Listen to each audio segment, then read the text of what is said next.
بعد یہودی قلعے سے باہر نکل گئے اور مسلمانوں سے لڑنے لگے، اور جو بھی صحابہ سے آ کر سامنے لڑتا ہے تو ان کے ساتھ کیا ہوتا ہے؟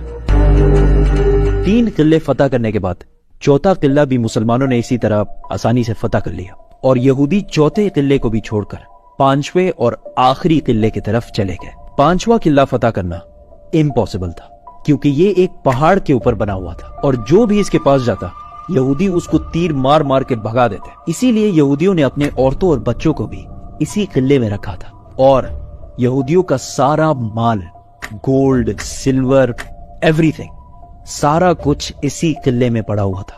اور اگر ہسٹری نے ہمیں ایک چیز سکھائی ہے وہ یہ ہے کہ سب سے زیادہ پیسہ ہمیشہ یہودیوں کے پاس پڑا ہوتا ہے۔ تو اگین مسلمانوں نے بہت کوشش کی اس قلعے کو فتح کرنے کی، بٹ اٹ واز امپاسبل۔ یہاں پہ اور کوئی راستہ جب نہیں تھا تو رسول اللہ صلی اللہ علیہ وسلم نے ٹیکنالوجی کا فل یوز کرتے ہوئے ریمز اور کیٹاپلٹس کو سامنے کیا اور یہودیوں پر بمباری شروع کر دی، اور اس قلعے کے دیواریں توڑنے لگے، اور بہت کوشش کے بعد آخر کار قلعے کی ایک سائڈ کی دیوار گر گئی، اور یہ دیکھتے ہی مسلمانوں نے فل فلیج حملہ کر دیا، اور یہودی عورتوں، بچوں، گولڈ، سلور سب چھوڑ کے وہاں سے قلعے کے دوسرے حصے میں بھاگ گئے۔ اب یہاں پہ کچھ ہسٹورینز کہتے ہیں کہ آخری کے 3 قلعوں نے سرنڈر کیا، اور کچھ کہتے ہیں کہ 2 نے سرنڈر کیا اور 1 کے ساتھ لڑائی ہوئی، بٹ دیٹ ڈزنٹ میٹر۔ خیبر فتح ہو گیا۔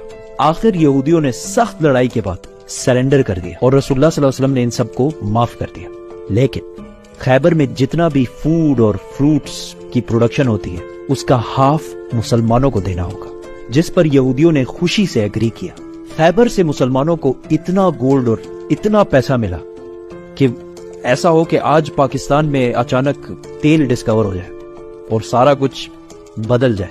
ایون حضرت عمر رضی اللہ تعالیٰ عنہ نے کہا کہ ہجرت کے 7 سال بعد پہلی بار خیبر میں ہم نے پیٹ بھر کر کھانا کھایا۔ جو مسلمان مکہ سے ہجرت کر کے مدینہ آئے تھے ان سب نے اپنے مدینہ کے بھائیوں کو پیسے واپس کر دیے۔ خیبر کی اس جیت نے مسلمانوں کو ایک غریب کمیونٹی سے عرب کی سب سے پاورفل اور رچ کمیونٹیز میں سے بنا دیا۔ اب یہاں پہ ایک کوشچن ہے، عرب میں اتنے یہودی آئے کہاں سے؟ اور مکہ میں تو ایک بھی یہودی نہیں تھا، سارے یہودی مدینہ اور اس کے سائڈ میں کیوں رہتے تھے؟